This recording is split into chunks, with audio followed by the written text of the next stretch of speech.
하나님 말씀 우리 사사기 13장 8절부터 14절까지 말씀을 보겠습니다.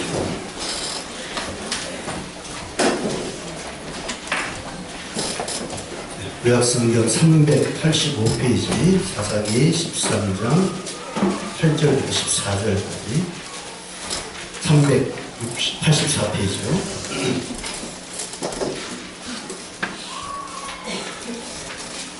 사사기 13장 8절부터 14절까지 말씀을 한 절씩 교독하겠습니다. 마노아가 여호와께 기도하여 이르되 주여 구하옵나니 주께서 보내셨던 하나님의 사람을 우리에게 다시 오게 하사 우리가 그 낳을 아이에게 어떻게 행할지를 우리에게 가르치게 하소서 하니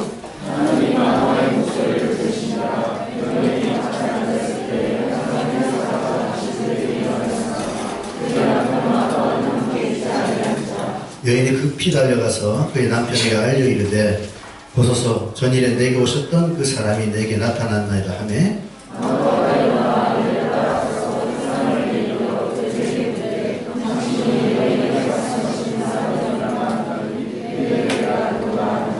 마노아가 이르되 이제 당신의 말씀대로 되기를 원하나이다. 이 아이를 어떻게 기르며 우리가 그에게 어떻게 행하리까?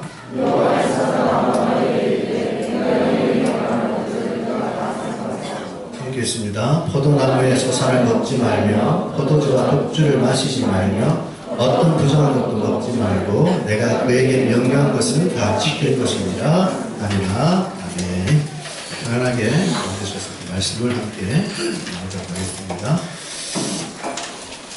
어느 날 하루는 돼지들이 모여서 하나님께 사람을 이렇게 고발하기로 의견을 모았습니다.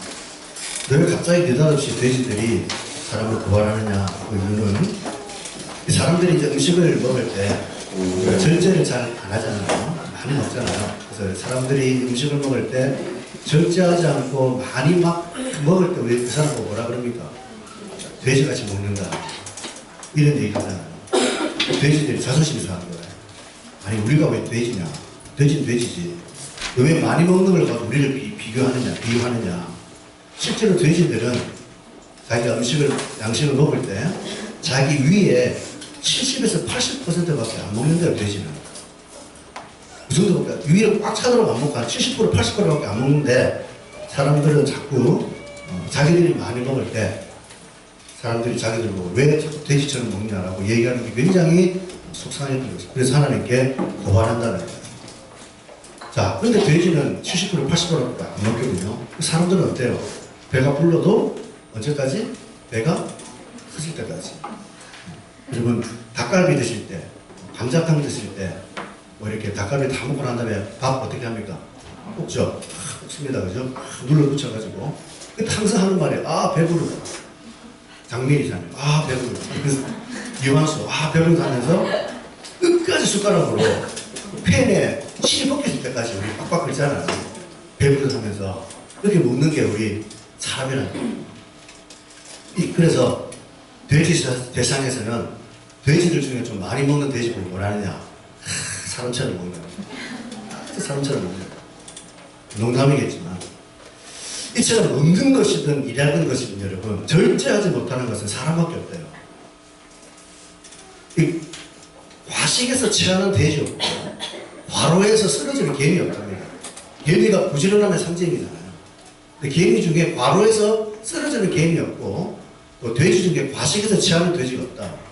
유일하게 사람만 과식도 하고 과로도 하잖아요. 스트레스 얼마나 많습니까? 우리가 열심히 일하는 것도 좋지만 일이 지나치면 저도 일 중독자였고 쉼이 없이 일을 하면 반드시 그 사람은 뭐 건강이나 가정이나 문제가 올 수밖에 없다는 것이죠.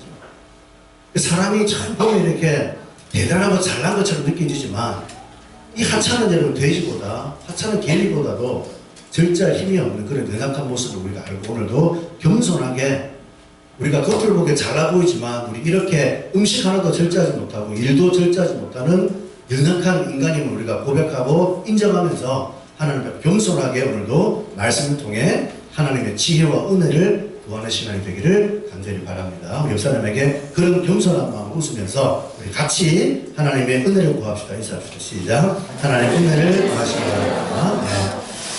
지난주에 우리가 이제 삼손에 관한 말씀을 함께 나누면서 지난주에 우리는 하나님은 삼손이라는 아이를 이 땅에 태어나게 하실 때 이 아이를 사사로 이스라엘 구원할 사사로 세우시기 위해서 먼저 삼손이 태어나기도 전에 삼손의 어머니에게 포도주와 독주를 마시지 말고 부정한 걸 먹지 말라라는 나시린의 규례와 같이 어머니가 먼저 나시린의 삶을 살 것을 명령하는 말씀을 통해서 삼손이나 구별된 아이가 태어나기 전에 구별된 부모를 먼저 요구하신다는 거예요. 다시 말해 부모의 영향력이 우리 자녀들에게 얼마나 어마어마한 영향을 미치는가 함께 말씀을 나눴습니다. 그래서 우리가 부모들은 자식들에게 뭐 육성의 영향력도 있고 대물림도 있고 신성의 대물림도 있겠지만 더 중요한 것은 영성의 대물림, 신앙의 대물림이 얼마나 중요하냐. 부모가 구별된 삶을 살 때 자식도 부모의 등을 보고 하나님을 두려워하고 경외하기 때문에 부모의 영향력이 자식의 신앙에 미치는 영향이 엄청 크다는 거. 우리가 함께 나누고 또 하나는 자식들이 부모로부터 설사 좋지 못한 신성의 영향력과 신앙의 영향력을 받았어도 저와 여러분 때에서는 그 영향 대물림을 끊어야 돼요. 여러분이 그 대물림을 끊지 못하면 그 잘못된 신성의 대물림과 영성의 대물림이 자식이 흘러간다고 그랬죠. 아브라함의 편애가 이삭의 편애가 야곱에게 막 흘러가서 그 가정들이 얼마나 편애 때문에 불행해집니까? 똑같이 반복되잖아요. 아브라함이 이삭과 이스마엘 가운데 이삭만 사랑할 때 이스마엘이 자식 동생 막 해꾸지라고 가정이 막 다툼 생기죠. 그런 아브라함의 가정, 이삭 가정, 야곱의 가정이 끊임없이 편애로 말미암아 가정이 불행해집니다. 여러분 혹시나 우리 자녀들은 내가 가만히 우리 가정을 돌아볼 때 우리 부모로부터 이런 잘못된 내가 영향력을 받아 알코올 중독, 뭐 폭력 이런 걸 받으면 여러분 때에서는 예수 믿고 끊어야 돼 이걸. 그래야지 내 자식이 영향을 안 받지. 내가 그걸 그대로 가지고 살아가면 내 자식도 똑같아지. 얼마나 가문이 불행해져요. 그래서 우리가 부모로서는 자식에게 자식은 부대에 이런 영향을 미치지 않도록 정말 우리가 우리의 심성과 우리의 영성을 바르게 붙잡는 삶을 살아야지 가정이 살고 가문이 산다는 말씀을 나눴거든요. 자, 오늘은 계속해서 이 이야기를 이제 들은 삼손의 아버지가 될 마노아라는 사람이 오늘 본문에 하나님께 기도하는 장면으로 시작이 됩니다. 마노아의 아내로부터 하나님의 사자가 나타나서 이제 우리 가정에 자식이 없었는데 자녀를 줄 텐데 얘가 하나님께 바쳐진 나시린이야. 그러면서 하나님 우리에게 부모로서 포도주와 독주를 먹지 말고 부정한 것 먹지 말는 명령을 받았다라고 얘기를 듣고 마노아, 삼손의 아버지가 된 이 마노아라는 사람이 하나님께 탁 기도를 했더니 하나님께서 그 기도를 들으시고 어느 날 마노아의 아내가 밖에서 일을 하고 있는데 하나님의 사자가 나타났어요. 그러자마자 마노아의 아내가 자기는 하나님의 사자를 받지만 남편을 못 받거든요. 빨리 다녀서 남편을 데리고 옵니다. 여보 하나님의 사자가 왔어. 빨리 오세요. 딱 데리고 왔어요. 그때 이 마노아가 하나님의 사자에게 내가 어떻게 이 아이를 길러야 하는지 가르쳐 주세요 라고 질문을 하자 하나님의 사자가 대답하기를 딴 거 없다. 내가 네 마누라한테 한 그대로 지키면 된다. 바로 부모가 먼저 구별된 삶을 살아야 한다는 사실을 다시 반복해서 하나님의 사자가 말씀해 주고 있습니다. 자 여러분, 지금 이 마노아의 가정이 이 부부가 결혼해가지고 자식이 없는 기간이 얼마인지는 사실 몰라요. 우리가 성경에 안 나와 있으니까 뭐 1년이든 10년이든 간에. 근데 자식이 없는 가정에 갑자기 이제 자식을 준다고 하나님이 약속을 줬어요. 그럼 얼마나 여러분 얼마나 감사합니까? 얼마나 좋아요, 그죠? 근데 오늘 마노아는 자식을 낳는 것도 물론 중요하지만 부모로서 자식에게 어떻게 행할지를 지금 가르쳐 달라고 기도하는 거예요. 자녀를 주는 것으로 만족하지 않아요. 자녀를 주는 것도 감사한 일이지만 그럼 주어진 자녀를 내가 어떻게 길러야 될지를 지금 삼손의 아버지가 될 마노아는 하나님께 그것을 기도한다는 겁니다. 자, 여기 우리 애기 아빠들 특히 한번 생각해 보세요. 여러분이 이제 결혼하고 아내가 아이를 가지고 이제 첫 아이를 낳을 때 한번 우리 상상 한번 해봅시다. 그 시간 10년, 20년 정도로 돌아가 보세요.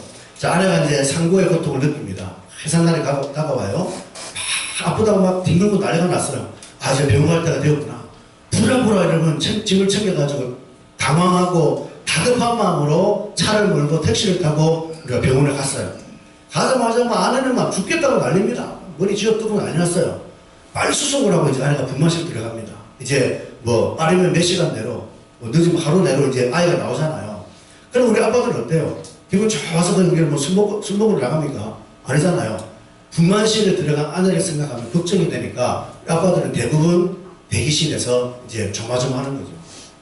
근데 아빠들은 뭘 하겠어요? 담배를 피거나 전화하거나 하면서 아빠들은 뭘 하겠느냐? 10중 8구는 그 순간에는요, 첫 아이를 낳을 때 그 순간에는 뭐 하겠어요? 네? 기도해요. 부처님한테 기도하든 공자님한테 기도하든 내 아내의 건강과 첫 태어날 내 아이의 건강을 위해서 하나님을 믿든 안 믿든 10중 8구는요, 정신병자는 술 먹으러 가고 뭐 딴짓 하겠지만 정상적인 남자라면 내가 진짜 할 수 있는 게 없는 거예요. 왜? 아내는 분만실 들어갔죠. 나는 아무것도 못해요. 손을 내가 도와줄 수가 없는 거예요. 이때 우리 아빠들은 10중 8구는 부처님이든 조상님이든 예수님이든 남자들은 다 기도합니다. 하나님, 부처님, 공자님, 우리 아내 건강시켜주시고 또 우리 자식 건강하게 나오게 하시고 또 의사들, 간호사들 잘하게 도와주세요. 그냥 무조건 기도하는 거예요. 이게 우리예요. 불가항력적인 일이 생길 때는 사람은 신을 찾게 되어 있거든요. 자, 그런데 오늘 제가 여러분과 나누고 싶은 부분은 다 그렇게 아마 했을 거예요. 그죠? 근데 막상 아이가 태어났어요. 엄마도 마찬가지입니다. 처음으로 임신을 해서 이제 애를 낳을 때 그 상고의 고통을 느낄 때 얼마나 두렵습니까? 아프죠? 미치겠죠? 그래서 막 들어가면서 막 붙잡고 막 뭐라고 붙잡으시면 기도하지 않겠어요? 엄마 아빠 다 기도하는 거예요. 다 기도했습니다. 그런데 막상 이제 아이가 태어났어요. 태어나서 병원에서 몸조리하고 이제 퇴원하고 집에 왔습니다. 집으로 딱 와서 이제 생활하는 모습을 보면 그때 그렇게 내가 믿는 신께 기도로 매달리는 모습은 이제 어디에도 없고 아빠들은 기도로 매달리기보다는 생업에 매달려 살아요. 나가서 직장생활 돈 버는데 그냥 맞아 삽니다. 엄마들도 그 상고의 고통을 느낄 때 하나님 살려주세요, 도와주세요. 그래 기도했던 엄마의 모습도 기도에 매달리는 모습은 온데간데 없고 이제는 육아에 매달리는 거예요. 세상의 정보를 찾기 시작하죠. 책을 뒤지고 인터넷 뒤지고 사람들에게 물어서 내 자녀에게 무슨 우유를 먹어야지 아이가 더 지혜롭고 좋은가, 아인슈타인 뭐 이런 걸 찾지 않습니까? 어떤 음식을 먹여야 되고 어떤 옷을 입혀야 되고 내 자식의 재능은 무엇이고 어떻게 해서 재능을 개발하고 뭘 가르칠까, 여기에 엄마들은 온 신경을 집중하고 아이를 키우기 시작하는 거예요. 기도에 매달리는 모습이 온데간데 없어. 이제 내가 할 수 있으니까.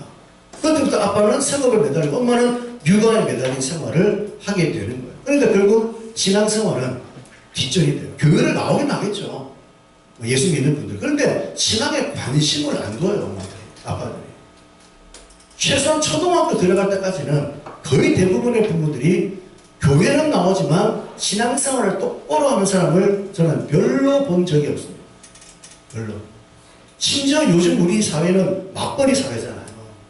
아이를 키우는데 돈이 너무 많이 든다는 그런 불안감과 걱정 때문에 10중 8구는 다 육아까지도 포기하고 친정어머니, 시어머니 이름도 모르는 아줌마에게 애 맡겨놓고 육아까지도 포기하고 이제 다 나가서 돈을 버는 그런 시대이기 때문에 그런 엄마 아빠들의 신앙생활과 우리의 환경 속에 자라는 아이들의 인성과 영성은 어떨까요? 그러니까 이 사회가 다 무너지는 거예요. 아이 때부터 이렇게 우리가 엄마의 사랑과 보호와 아빠의 기도와 돌봄 속에 살지 못하고 그렇게 자라오니까 이 시대에 우리 아이들이 갈수록 망가진 이유가 바로 여기에 있다는 것입니다.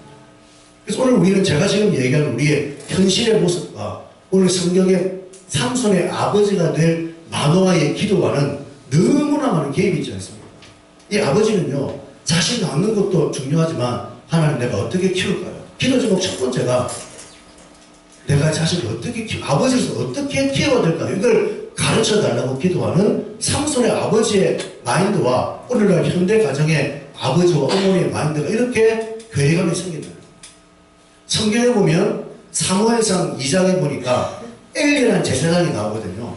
이 엘리라는 제사장에게는 아들이 둘이 있습니다. 홈니와 비나하스라는 자녀가 있는데 유대 사회 그 당시에는 이제 혈통에 따라서 제사장 직분이 레위 이어지잖아요. 홈니와 비나하스도 아버지를 따라서 이제 성인이 돼서 제사장이 되었어요. 성전의 일을 돕는 일을 합니다. 근데 여러분들이 홈니와 비나하스가 하나님을 두려워하지 않고 성전의 성기를 봉사를 할 때 백성들이 재물을 가지고 오면요, 그 재물을 맛있는 부위 있잖아요. 다 빼돌리는 거예요. 그리고 그리고 심지어 성전에 수종드는 여자들이 있는데 성전에 수종드는 여자들을 데려와서 동침을 하는 거예요. 오늘날 우리 요즘 매스컴 보면 일부 교회 목사님들이 교회 돈을 횡령하고 비리를 저지른 일들이 비일비재하지 않습니까? 또 여러분 뭐 뉴스에 보면 뭐 어느 목사님이 뭐 누구를 성추행해 이런 일들이 지금 비일비재. 일주일에 제가 아침에 출근하면 성경 읽고 네이버 뉴스 검색을 하는데 일주일에 두세 번은 터져요. 엊그제도 뭐 캄보디아에서 60대 목사님이 10대 아동 성추행 8명 성추행했다. 한국 목사님이. 그 신문에 떴어요. 이런 일들이 지금 오늘 성경에 벌어지고 있다는 거예요. 결국 어떻게 되느냐. 홈리와 비나스는 블레셋과 전쟁을 할 때 전쟁터에 따라갔다가 죽습니다. 그 소식을 아버지 엘리가 의자에 앉아있다가 그 소식을 들었어요. 홈리와 비나스가 전쟁터에 죽었습니다. 아버지가 충격받아가지고 놀랐는데 의자가 부러져가지고 목이 꺾여 죽어요. 그래서 이 가문은 멸종이 되어버려요. 멸종이 되어버려요. 왜? 성경은 왜 홈리와 비나스가 죽고 왜 엘리가 죽었느냐 그 이유를 사무엘상 분명히 얘기하기를 엘리가 아버지가 하나님보다 자식을 사랑했기 때문이다 라고 성경은 얘기합니다. 엘리는 자식을 키울 때 그 자식이 이렇게 죄를 지어도 한 번도 우습고 야단치지 않는 거예요. 놔두는 거예요. 그래서 말로만 그러면 안 돼 넘어가는 거예요. 그러니까 자식이 겁이 없죠. 엘리가 자식을 사랑하되 순전히 인간적인 사랑으로 자식을 키웠기 때문에 결국은 제사장 직분을 맡은 홈리와 비나스는 하나님 경외할 줄 모르고 그렇게 살다가 전쟁터에 나가 죽고 엘리는 목이 꺾여져 죽는 가문이 멸종되는 어마어마한 저주를 받는 거예요. 왜요? 아버지 때문에. 아버지.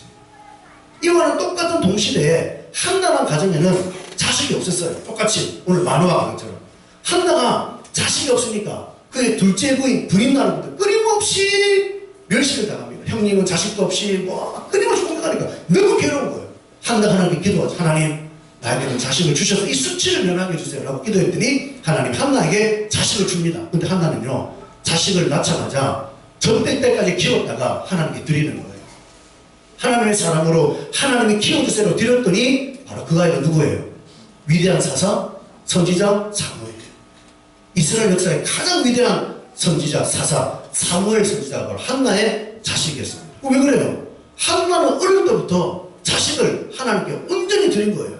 하나님의 뜻대로 하나님의 방식대로 키워주시기를 간구할 때 이런 일들이 그러니까 출생도 기도로 양육도 기도로 하니까 사무엘 같은 걸출한 인물이에요.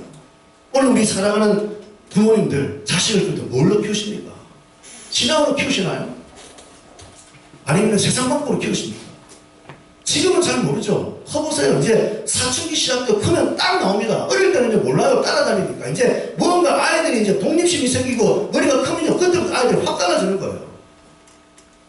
자식이 가정에 어마어마한 애물단지가 되고 가정의 평화를 깨뜨리는 거 왜 그러냐? 부모가 신앙으로 안 키우면 반드시 그날이 와요. 정신 바짝 차리셔야 돼요.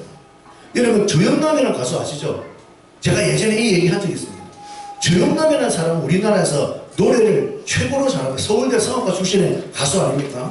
이 사람은 기인이에요. 히트곡 없이 유명한 가수예요.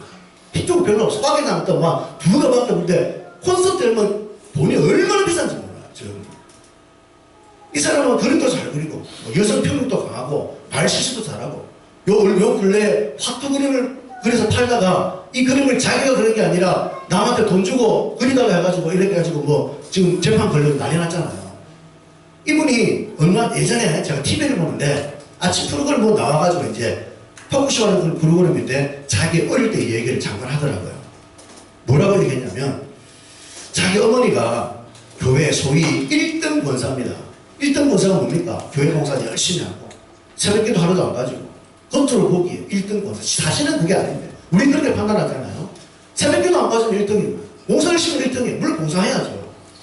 근데 이렇게는 하는데 교회를 열심히 하는데 사실은 다르다는 얘기죠. 엄마가 하던 1등 권사인데 엄마가 이제 교회에서 그렇게 일을 많이 하고 칭찬 많이 해주고 있던 사람인데 자기 집에 새를 들어 사는 사람이 한 사람이 있는데 이 새 들어 사는 사람이 하는 일이 뭐냐면 가짜꿀을 만들어 파요. 가짜꿀. 물에다가 설탕 바꿔가지고 휘저어가지고 이제 아카시아꿀도 막 이렇게 파는 그런 사람이었어요. 근데 엄마는 교회 안 가고 집에 있으면 항상 그 집에 가가지고 가짜꿀을 만들 때 엄마가 도와준다는 거예요. 바짝고를 이제 끓입니다. 연탄 가루에 탁 끓이면 막 앉아가지고 같이 막대기 들고 내 주를 가까이 하게 하면 뭐한 뜻입니까? 도둑질하는 거 도와주는데 찬송가 부르면 안 되겠어요. 어린 저 영감이 그걸 보고 엄마 교회 권사가 돼가지고 저 아저씨 저 아줌마 바짝골 만들어 사기치는데 엄마 그걸 왜 도와줘? 그것도 찬송가 부르고 뭐 하는 거 하나님 보고 뭐라 그랬어? 라고 얘기하니까 엄마가 말하기를 야 이놈아 이렇게라도 해야지 월세가 들어오지. 이게 1등 권사의 생활이에요. 이게 여러분 모습 아닙니까? 교회에서는 취해져 하는데 나가서는 1등 권사 살아가 그렇게 우리 사는 게 우리 모습이 아니겠네요. 어릴 때도 조영남 씨가 그걸 보고 살았어요. 이분이 미국에서 신학대학 나와서 목사한수 받은 분입니다. 목사예요. 재수가 많으니까 뒤늦게 나이 들어서 목사한수까지 받았어요. 근데 이분의 잘못은 어때요? 엄마랑 똑같잖아요. 가짜 그림 그려가지고 물론 자기가 그린다 해가지고 부분 도색 색칠을 부탁해가지고 한 거지만 지금 여러분 재판 걸렸지 않습니까? 비싸게 팔아먹어. 엄마는 그대로 보고 사는 거예요. 엄마의 신앙이 아들의 신앙이 되는 거예요. 이게 바로 우리의 가정이 될 수 있습니다. 어떻게 하면 내가 어떻게 아이를 키울까 하나님으로부터 받지 않고 키우면 이런 결과가 나온다. 신명기 6장 4절 우리 한번 찾아보고 신명기 6장을 보세요. 신명기 6장 4절부터 8절을 보시기 바랍니다.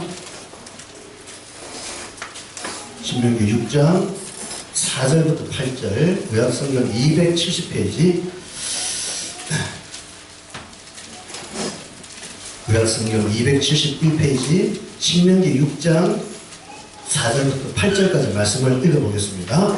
이스라엘아 들으라. 우리 하나님 여호와는 오직 유일한 여호와이시니 너는 마음을 다하고 뜻을 다하고 힘을 다하여 내 하나님 여호와를 사랑하라. 오늘 내가 내게 명하는 이 말씀을 너는 마음에 새기고 내 자녀에게 부지런히 가르치며 집에 앉았을 때든지 길을 갈 때든지 누웠을 때든지 일어날 때든지 이 말씀을 강론할 것이라. 너는 또 그것을 내 손목에 메어 기호를 삼고 내 미간에 붙여 표를 삼고 또 내 집 문설주와 바깥문에 기록할지니라. 여기 보면 이제 부모가 자식을 가르칠 때 어떻게 가르쳐야 되느냐 크게 세 가지입니다. 6절에 보니까 첫 번째는 말씀을 부모가 마음에 새겨야 돼요.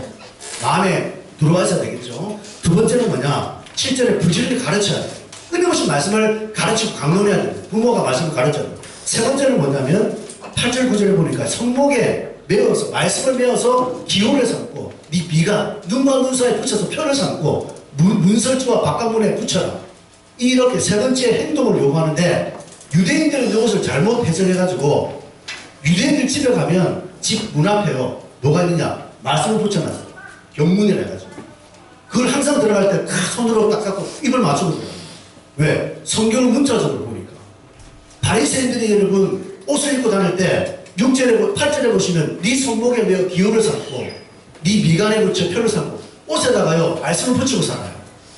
하나님이 이들에게 이 말씀을 주신 이유는 문자적인 해석이 아니라 상징적인 거예요. 손목에 메어 말씀을 기호로 사는 것은 네가 하는 행동을 통해 하나님의 말씀을 보여주는 것이고 미간에 표를 붙이라는 말은 네 얼굴 표정 살아가는 모습에 하나님을 드러내라는 거예요. 근데 유대인들은 의미를 추구하지 않고 문자적 해석하니까 문인구에 말씀 붙여놓으면 되는 줄 알아. 그 무슨 의미가 있겠습니까? 지금도 가보세요. 이스라엘 가보면 수많은 유대인 집에는 문설주 문 밖에 말씀 붙여놓으면 딱 입 맞추고 들어가요. 겉으로 보면 굉장히 여러분 멋있어 보일지 모르지만 하나님 보시기엔 아무런 의미가 없는 겁니다. 하나님은 말씀대로 살기를 요구하시거든요. 이게 우리에게 요구되는 삶이라는 겁니다. 오늘 저와 여러분은 만원의 기도를 통해 하나님을 의지하여 자식을 낳기만 하는 그런 부모가 아니라 하나님의 말씀에 의지해서 하나님 내가 어떻게 자식을 키워야 될까요? 그것도 나에게 가르쳐주세요 라고 하나님께 기도해서 하나님께 매달리고 간구해서 하나님의 뜻대로 하나님의 방식대로 부모가 먼저 기도하고 부모가 먼저 본을 보일 때 자식이 그것을 보고 따라가는 삶을 이루는 가정이 되시고 그 여러분 부모가 되셔야 돼요. 또 한 가지 우리가 이 말씀을 가지고 적용할 수 있는 부분은 뭐냐면 자 보세요. 자녀가 없는 가정에 자녀는 복이 주어졌습니다. 그럼 이 가정의 기도가 응답된 거예요. 소원이 응답된 거잖아요. 대부분의 사람들은 야 그러면 그걸로 감사하고 끝나죠. 오늘 만호아는 하나님 자녀가 없었는데 하나님께서 자녀를 줬어요. 생각도 안 했는데 얼마나 고맙고 감사합니까? 근데 만호아는 그것으로 만족을 안 해요. 그래서 뭐라 기도합니까? 자녀를 준 것도 감사하지만 자녀를 어떻게 키울까라고 기도하잖아요. 이걸 여러분의 삶에 적용하셔야 돼요. 자, 어떻게 적용하냐면, 자, 보세요.